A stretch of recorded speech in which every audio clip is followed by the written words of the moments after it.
Pharmacy field में career बनाना चाहते हो लेकिन कंफ्यूज हो, डी फार्मा चूज करें या बी फार्मा। आमतौर पर ना बच्चों के मन में हमेशा ये कंफ्यूजन रहती है एडमिशन के टाइम पे कि उन्हें डिप्लोमा इन फार्मेसी चूज करना चाहिए या B pharma bachelor in pharmacy. मैंने इन दोनों ही कोर्स को किया है, तो मैं अपने एक्सपीरियंस के हिसाब से आपको बता सकता हूँ कि आपके लिए कौन सा जो कोर्स है वो ज़्यादा बेहतर रहेगा। सुनने में तो ये दोनों ही कोर्स जो हैं वो एक जैसे नज़र आते हैं, लेकिन करियर, सैलरी और फ्यूचर ग्रोथ में बहुत बड़ा डिफरेंस है दोनों में। तो आज इस वीडियो को आप पूरा अंत तक देखें और आपका जो डाउट है ना वो पूरा क्लियर हो जाएगा। और इस वीडियो में हम पूरा कंपैरिजन करेंगे कि diploma in pharmacy versus bachelor in pharmacy में आपके लिए कौन सा कोर्स जो है बढ़िया रहेगा। तो सबसे पहले हम शुरुआत करते हैं दोनों ही कोर्स के एलिजिबिलिटी से। तो एलिजिबिलिटी की बात करें तो चाहे वो डिप्लोमा इन फार्मेसी की बात करें हम या बैचलर इन फार्मेसी की, दोनों ही कोर्स को करने के लिए आपको 12th में PCM या PCB सब्जेक्ट से पास आउट होना पड़ेगा। अगर इन दोनों सब्जेक्ट्स के अलावा किसी और सब्जेक्ट से आप पास आउट हो तो आप एलिजिबल नहीं हो।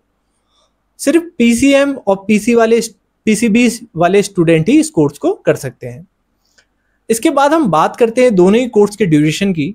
तो जो डिप्लोमा इन फार्मेसी कोर्स है ना वो 2 साल का कोर्स है और बैचलर इन फार्मेसी 4 साल का कोर्स है। तो चलिए अब हम बात करते हैं करियर ग्रोथ और जॉब अपॉर्चुनिटीज की। तो दोनों ही कोर्स के बारे में बात करते हैं। सबसे पहले बात करते हैं डी फार्मा की। डी फार्मा करने के बाद आप as a registered pharmacist registered हो जाते हैं और आप अपना मेडिकल लाइसेंस भी ले सकते हैं, ड्रग लाइसेंस, जिससे आप अपना खुद का मेडिकल स्टोर रन कर सकते हैं। देखिए ये सबसे अच्छी बात है डी फार्मा की, सिर्फ 2 साल देने में कोर्स को आप अपना खुद का मेडिकल स्टोर रन कर सकते हैं, जो कि एक बहुत ही शानदार आपके लिए जॉब अपॉर्चुनिटी क्रिएट करता है। इसके साथ साथ आप किसी हॉस्पिटल, क्लिनिक या फिर किसी की मेडिकल स्टोर में भी एज अ फार्मासिस्ट जॉब कर सकते हैं।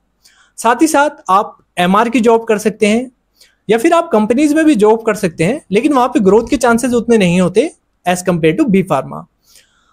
आप गवर्नमेंट एग्जाम की भी तैयारी कर सकते हैं क्योंकि कुछ ऐसी वैकेंसीज आती हैं जिसमें जो एलिजिबिलिटी होती है वो डी फार्मा होती है।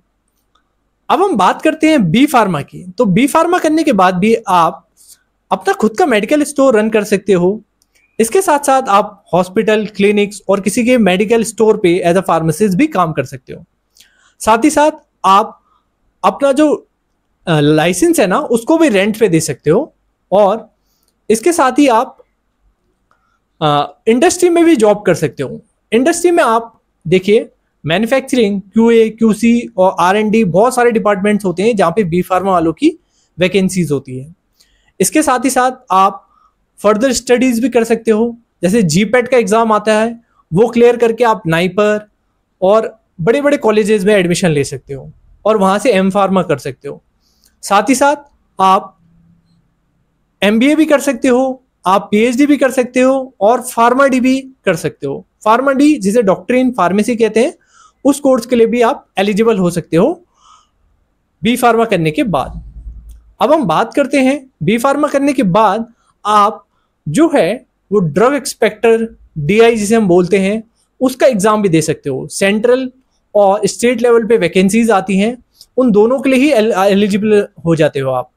अब हम बात करते हैं ना बी फार्मा जो है उसमें अगर आपको इंडस्ट्री में ग्रोथ चाहिए ना तो वो बहुत जरूरी है आपका करना, क्योंकि डिप्लोमा करके आप भले ही कुछ कंपनीज ऐसी होती हैं जो डिप्लोमा लेवल में भी आपको जो है काम दे देती है इंडस्ट्रीज में, लेकिन ग्रोथ वहां पे नहीं होती है। लेकिन अगर आपने बी फार्मा करा है, भले ही ग्रोथ स्लो होगी लेकिन जो ग्रोथ है ना वो कंटिन्यूस चलती रहेगी। जैसे जैसे आपका एक्सपीरियंस बढ़ता जाएगा आपकी ग्रोथ भी बढ़ती जाएगी इंडस्ट्रीज में। अब हम बात कर लेते हैं, इसके साथ साथ आप MR की जॉब तो कर ही सकते हो, लेकिन बहुत सारे आप कॉम्पिटेटिव ऐसे एग्जाम्स आते हैं गवर्नमेंट के जिसमें फार्मासिस्ट के, जिसमें जो एलिजिबिलिटी क्राइटेरिया होता है वो बी फार्मा मांगा गया होता है। ये देखिए डिपेंड करता है एग्जाम पे कि उसमें एलिजिबिलिटी क्राइटेरिया क्या है। किसी में डी फार्म रहता है, किसी में बी फार्म रहता है, किसी में दोनों को ही एलिजिबल किया होता है। ये तो हो गई इसके करियर स्कोप्स की बात। अब हम बात करते हैं दोनों में सैलरी एक्सपेक्टेशन क्या रख सकते हो आप। देखिए हम फ्रेशर की ऑन एन एवरेज सैलरी की बात करें तो डी फार्म करने के बाद आपकी जो ऑन एन एवरेज सैलरी होती है ना वो 12,000 से लेके 20,000 तक रह सकती है। वहीं बी फार्म करने के बाद आपकी जो ऑन एन एवरेज सैलरी है ना, वो 15,000 से 25,000 तक रह सकती है। और अगर आपने जीपैट क्लियर करा है, नाइपर ऐसे बड़े बड़े कॉलेज से आपने एम फार्म करा है, तो वो अलग उसमें केस होता है, उसमें आपकी सैलरी जो है बहुत ज्यादा रहती है। लेकिन मैं ऐसा बी फार्म की बात कर रहा हूँ, एम फार्म की बात नहीं कर रहा हूँ। बी फार्म करके आपकी जो सैलरी होती है फ्रेशर की, ऑन एन एवरेज 15 से 25,000 के बीच में हो सकती है। ये ज्यादा कम भी हो सकती है, क्योंकि आप किस कंपनी में काम कर रहे हो और किस पोजीशन पे काम कर रहे हो उस पर डिपेंड करता है। अब हम फाइनल कंक्लूजन पे आए, तो आपको डी फार्मा करना चाहिए या बी फार्मा करना चाहिए, वो आप इस चीज से डिसाइड कर सकते हो। अगर आपके पास समय की कमी है, पैसे की कमी है, या आपका जो एम है वो सिर्फ मेडिकल स्टोर ही खोलना है, तो आपके लिए बेस्ट है कि आप डी फार्मा करिए।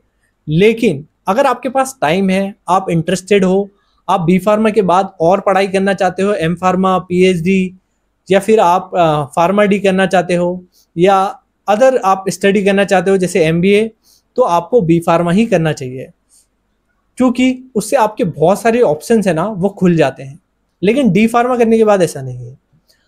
ये डिपेंड टोटली आपके ऊपर करता है कि आपकी फैमिली कंडीशन कैसी है, आपके पास पैसे हैं या आपके पास टाइम है, ये उसके ऊपर डिपेंड करता है आप इंटरेस्टेड हो कि नहीं हो पढ़ाई में आगे।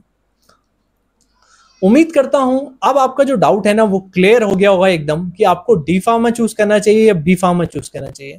तो ये टोटल कंपैरिजन वीडियो मैंने बनाया था। अगर आपको ये वीडियो ना पसंद आया है तो मेरे चैनल को जरूर सब्सक्राइब करें, और मुझे ये भी बताइए कि आपको नेक्स्ट जो वीडियो है वो किस टॉपिक पर चाहिए। आशा करता हूँ ये वीडियो आपको पसंद आई हो। धन्यवाद।